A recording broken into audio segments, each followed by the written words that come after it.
Hola, buenos días a todos. Bienvenidos a esta nueva actividad de la revista de energía dinamotécnica con nuestras nuevas conversas energéticas. En este caso, el objetivo que tenemos es hacer una pequeña entrevista a un profesional del sector, facilitando a continuación un pequeño debate con los asistentes y facilitar de esa manera un interesantísimo intercambio de conocimiento técnico entre lectores y amigos de nuestra revista dinamotécnica. Hoy, nuestra primera entrevista, como no podía ser de otra manera, comenzamos con Fernando Blanco, conocido por todos seguramente por ser el director de la revista y llevar más de 20 años trabajando en el ámbito, en el sector energético en Galicia. Fernando Blanco, de todos modos, una breve presentación. Él es ingeniero industrial, es doctor en desarrollo sostenible, es economista, es también graduado en Derecho y a esta extensa carrera académica debemos añadirle también una actividad en investigación, divulgación científica, que le ha hecho escribir más de 50 artículos en una decena de países, varios de ellos en el Journal Citation Report.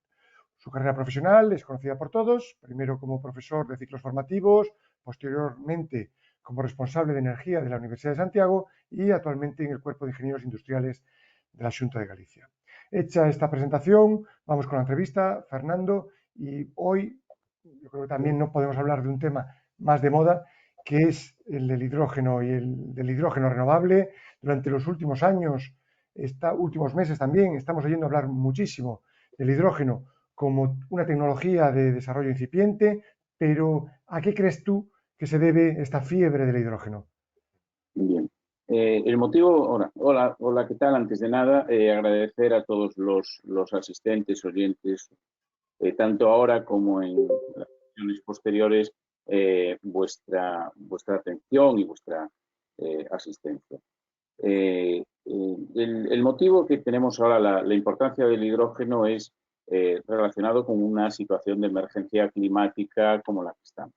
Sabemos que a lo largo de las últimas décadas el calentamiento global es una realidad y tenemos las consecuencias que ya se empiezan a ver a simple vista. O sea, cada día los inviernos son más cortos, cada día los veranos más largos, las sequías empiezan a ser acuciantes y además, por ejemplo, estos días podemos ver la existencia de incendios a finales del mes de marzo, que yo creo que era algo que no lo habíamos visto nunca, era algo desconocido hasta el momento. Las concentraciones de CO2, de gases de efecto invernadero en la atmósfera, actualmente partían de una situación de unos 280 partes por millón. Hace unos 200 años estamos en 420 partes por millón y si las cosas fueran bien en un escenario favorable, podríamos estar en 500 partes por millón con un incremento de temperatura sobre el principio de la revolución industrial entre 1,5 y 2 grados centígrados. Si no tomamos las medidas a tiempo, nos podemos ir hasta 1000 partes por millón de concentración de CO2 en la atmósfera a finales de este siglo hay ya unos pronósticos de incremento de temperatura media respecto al principio de la revolución industrial, que ya están hablando de 4 grados. Solo indicar que la cifra de 2 grados centígrados de incremento medio de la temperatura se ha considerado por parte del panel intergubernamental contra el cambio climático como el momento, el punto de no retorno. Es decir, que ya a partir de ahí las consecuencias, no podríamos ver una situación anterior y las consecuencias son imprevisibles, ¿no? Para eso la Unión Europea ha establecido unos programas de actuaciones varias para limitar los efectos para la lucha contra el cambio climático, pero reconoce, pasa por la potenciación de las energías renovables, pasa por, evidentemente, el aumento de la eficiencia energética, pasa por el freno del consumo de energía, pero incluso con todas estas medidas considera las políticas energéticas de la Unión Europea, considera que en el año 2050 no se va a conseguir esa neutralidad climática porque hay sectores denominados por la propia Unión Europea difícilmente abatibles, ¿no? Y estos sectores difícilmente abatibles son aquellos donde la electrificación o la aplicación de las tecnologías renovables tradicionales no conseguiría llenar ese vacío. Entonces, aquí es donde aparece el hidrógeno como una solución muy posible de cara a solucionar los dos grandes desafíos que tiene a día de hoy la implantación de renovables. Por un lado, estos sectores difícilmente abatibles, luego los comentaré, y por el otro lado, la existencia o la dificultad que existe de garantizar el almacenamiento energético, en particular para la producción de energía eléctrica. Entonces, aquí se desarrollan una serie de alternativas para estos dos puntos. En particular, podríamos hablar de biocombustibles o de las baterías eléctricas. Los biocombustibles son una tecnología que podría ser, o sea, los sectores difícilmente abatibles están relacionados con la movilidad. Primero, movilidad a pequeña y media escala, es decir, vehículos, autobuses, camiones, y a gran escala, como puede ser trenes, aviones, movilidad marítima, transporte marítimo de gran tamaño. Y aquí nos encontramos que las opciones tradicionales para estos sectores difícilmente abatibles, que serían los biocombustibles o las baterías eléctricas, no alcanzan esa posibilidad. Los biocombustibles se ha demostrado que técnicamente o tecnológicamente son perfectamente válidos para sustituir a los carburantes tradicionales, pero la apuesta exacerbada por el cultivo de estos biocombustibles lo que está haciendo es desplazar al grano tradicional, como puede ser al trigo y maíz, lo que provocaría una subida de precios de estos alimentos. Y por otro lado, las baterías eléctricas, que sí empiezan a dar sus resultados en el caso de la movilidad ordinaria, o sea, para los vehículos, en el caso de grandes vehículos de transporte, cuando estamos hablando de camiones, autobuses, trenes, aviación y transporte marítimo a larga distancia, son grandes, tienen un gran volumen, son pesadas y para almacenamientos muy elevados no se alcanzan unas soluciones óptimas, ¿no? Entonces, otro campo donde también es difícil abastecer de energía de energía eléctrica tradicional con almacenamiento sería edificaciones aisladas, territorios insulares y similares donde es difícil la evacuación o la llegada de energía eléctrica. Todo esto debemos sumarle la existencia de las grandes pérdidas que hay en las redes eléctricas tradicionales. Otro día, escuchando un webinar de este tipo, hablaban de un 30% de pérdidas en los peores momentos en la red convencional eléctrica, ¿no?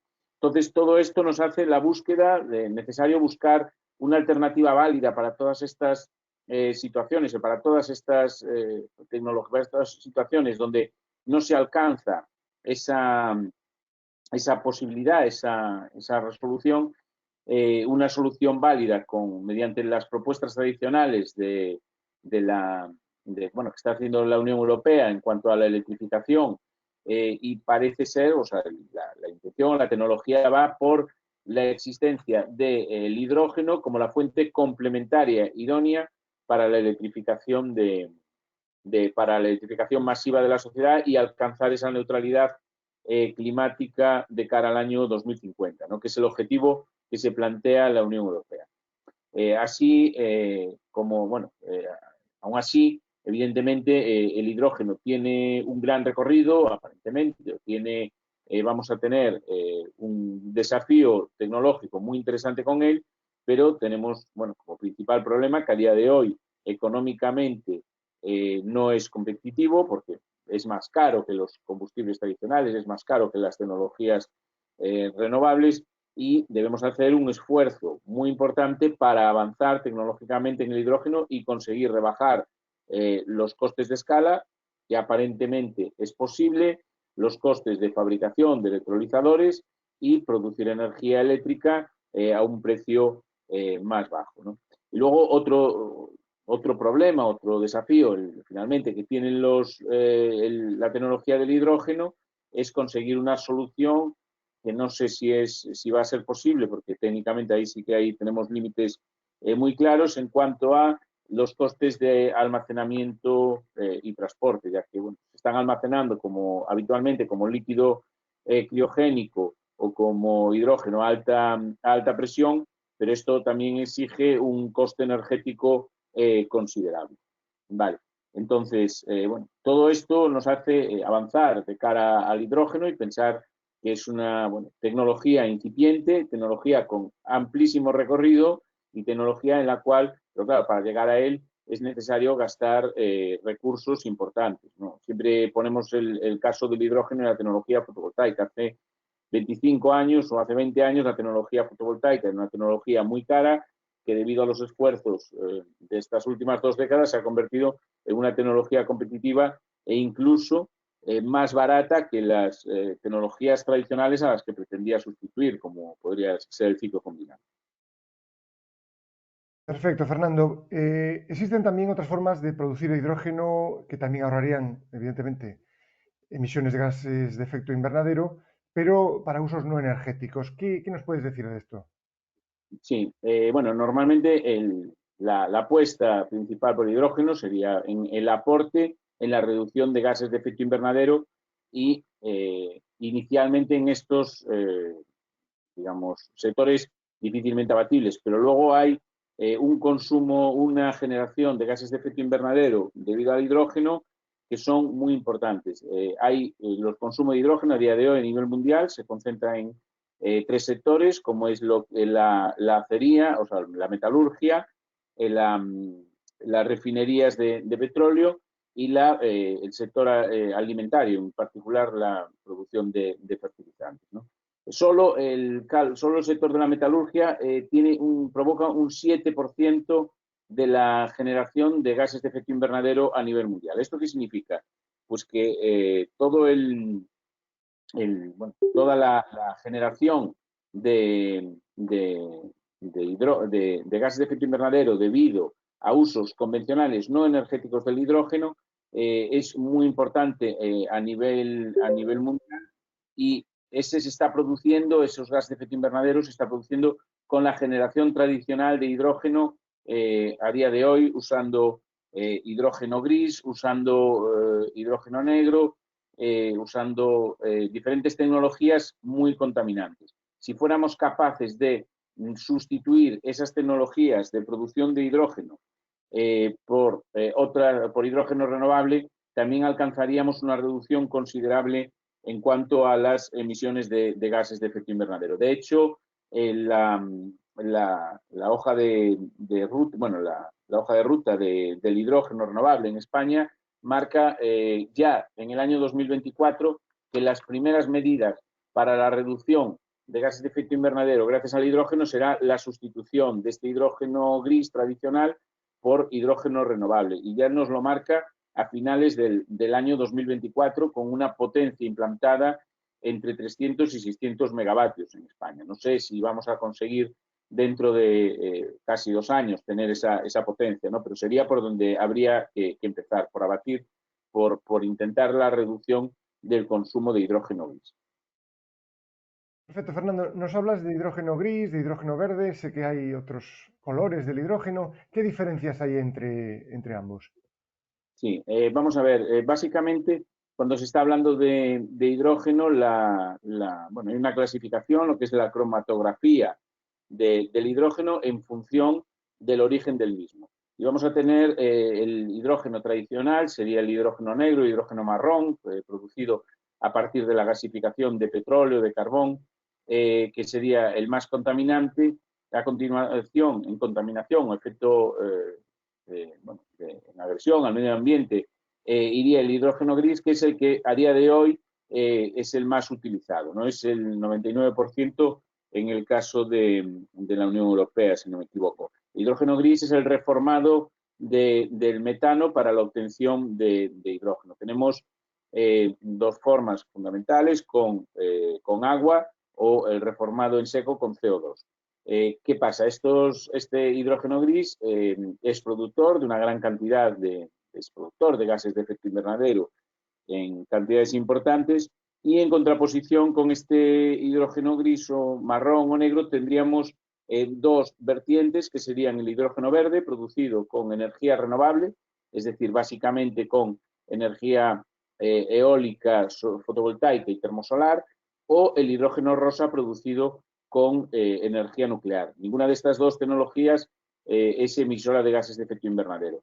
En una situación intermedia tendríamos el hidrógeno azul, que también se está planteando como una forma de desarrollo, que sería la producción inicial de hidrógeno gris, o sea, utilizando el reformado de gas natural, pero consiguiendo la captura de gases del CO2 o de los gases que se irían a la atmósfera. Es decir, ser capaces de realizar una generación de hidrógeno gris a partir de gas natural, pero se marca un 95% de contención de las emisiones, ¿no? Esto podría ser válido en el caso de los ecocombustibles que se están poniendo ahora en práctica de cara al año 2035. Tratar de capturar este CO2 que se emitiría a la atmósfera para la producción de combustibles sintéticos, ¿no? Ahí yo tengo mis dudas acerca de si esos combustibles son realmente renovables, porque sí que hay una emisión de gases de efecto invernadero que yo lo veo difícil, pero bueno, son las diferentes formas de producción o los diferentes de hidrógeno, ¿no? En este caso tendríamos bueno, que los renovables serían el hidrógeno verde, discutible como siempre, el hidrógeno rosa a partir de tecnología nuclear. En una situación intermedia estaría el hidrógeno azul y finalmente el hidrógeno negro, marrón o gris, que son los ordinarios. Luego también hay el hidrógeno amarillo, que es producido con energía eléctrica convencional del mix eléctrico de la red. Perfecto, Fernando. Nos hemos puesto ya en contexto. Ahora hablemos de Galicia. ¿Por qué es tan importante para nuestro territorio subirse a este carro de alguna manera?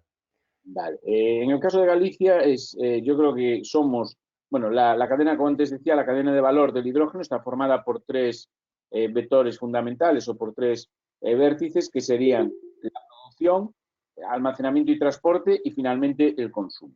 En cuanto a la producción, el potencial de Galicia es elevadísimo. Galicia, para la producción del hidrógeno renovable, que es el que se trata de potenciar durante las próximas décadas, son necesarios dos puntos de partida, dos productos, dos materias primas, digamos, que serían la electricidad renovable y el agua. En Galicia tenemos uno y otro en condiciones, en cantidades brutales. Es decir, tendríamos energía eólica, tendríamos una disponibilidad muy elevada de energía eólica de origen renovable y por el otro lado el agua es conocida. Entonces, es cierto que además hay alguna aplicación a media escala en Vigo, las dos precisamente, utilizando la fotovoltaica, pero para la producción Galicia sería la comunidad autónoma idónea con mayor potencial de toda la península, de toda España, en la producción de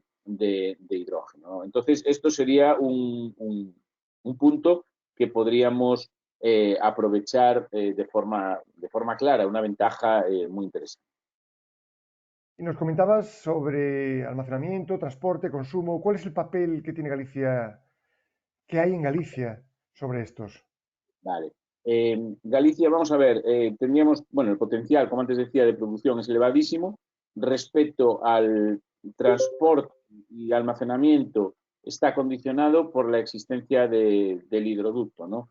O sea, el almacenamiento, el hidrógeno de por sí no es una tecnología de producción, sino es un vector energético de almacenamiento que permite el consumo temporal y espacial distinto a su origen. Es decir, nos podemos, a diferencia de otras tecnologías, podemos producir hidrógeno y consumirlo unos días después o a kilómetros o cientos de kilómetros de distancia. Para eso, lo que sí es cierto que no comenté es que tanto transporte como almacenamiento tienen unos consumos muy elevados de energía proporcionalmente. Entonces, la forma más sencilla de realizar ese transporte y almacenamiento sin que tenga un consumo elevado es mediante el hidroducto. O sea, son sistemas de conducciones, infraestructuras permanentes para que sean capaces de transportar el hidrógeno a cientos de kilómetros. En eso es fundamental la conexión de la comunidad autónoma de Galicia con el resto de España, ¿no? Para poder o bien exportar hidrógeno o bien consumirlo. ¿Y por qué hablo de consumirlo? Porque la otra actividad fundamental del hidrógeno, otro valor añadido que tiene el hidrógeno a nivel como estratégico es en el consumo. El consumo de hidrógeno evidentemente, el consumo está asociado a plantas industriales y en el caso del hidrógeno son plantas industriales de alto valor añadido. O sea, a día de hoy, creo que en la comunidad autónoma el único consumo a gran escala se está haciendo en la refinería de La Coruña. Pero si nosotros disponemos de hidrógeno abundante a un precio razonable dentro de nuestra comunidad autónoma, podríamos utilizar este hidrógeno para la fijación de plantas, o sea, de fábricas dentro de la propia comunidad autónoma, ¿no? Entonces, en este sentido, deberemos de intentar apostar, debemos de aclarar cuál es el objetivo que queremos de la comunidad autónoma, si como productores o también, como yo creo que es lo deseable, como consumidores. ¿Y cuáles serían los beneficios de Galicia como centro neurálgico del hidrógeno? Bueno, los beneficios están claros, ¿no? Por un lado como productores o exportadores y por el otro lado como consumidores. Dentro del el modelo de exportación seríamos capaces de implantar una tecnología con millones o miles de millones incluso de euros desembolsados para la producción de este hidrógeno, que empezaría por la implantación de aerogeneradores bien en tierra, bien en el mar, y la exportación o la producción anual correspondiente. Lo que pasa es que aquí sí que sería importante conseguir que la mayor parte posible de la cadena de valor se quede en Galicia. No tendría mucho sentido implantar aerogeneradores chinos por empresas que son promotores de fuera de Galicia, que además la ejecución la hicieran empresas también externas y el mantenimiento pues estuviéramos trayendo a especialistas de otros países para hacerlo. Aquí el objetivo sería que toda la cadena de valor, desde el diseño y consultoría previos a la implantación de estos aerogeneradores, la máxima cantidad posible de fabricación de componentes se realice en la comunidad autónoma. Estamos a tiempo porque sabemos que de aquí si hay una apuesta clara por el hidrógeno en el año 2030 tendremos tiempo para implantar pues tanto aerogeneradores, tanto góndolas, aerogeneradores, jackets, turbinas, etcétera, etcétera, que sean estos promovidos por capital fundamentalmente gallego que existe, y luego en el momento de entrar la ejecución y la puesta en funcionamiento sea realizada por empresas con ubicación en Galicia, así como los mantenimientos y la operación ordinaria. Para eso sería necesario que la comunidad autónoma liderara este esfuerzo, ¿no?, de implantación del hidrógeno en Galicia con protagonistas de la comunidad autónoma. Luego, otro beneficio sería que ya puede ser inmediato, es el propio consumo. La combinación del hidrógeno con gas natural, a día de hoy se permite hasta un 5% de presencia del hidrógeno en la red de gas natural, incluso en algún país hay mezclas hasta un 20%, de manera que el gas natural que se consume de la red ordinaria de gasoductos pueda ser parcialmente sustituido por hidrógeno. Indicar después también otra ventaja que podríamos tener, aparte de lo que es, antes decía, de la implantación de fábricas o de nuevos centros de producción que consuman hidrógeno en la comunidad autónoma, la producción de metanol, ¿no? El metanol el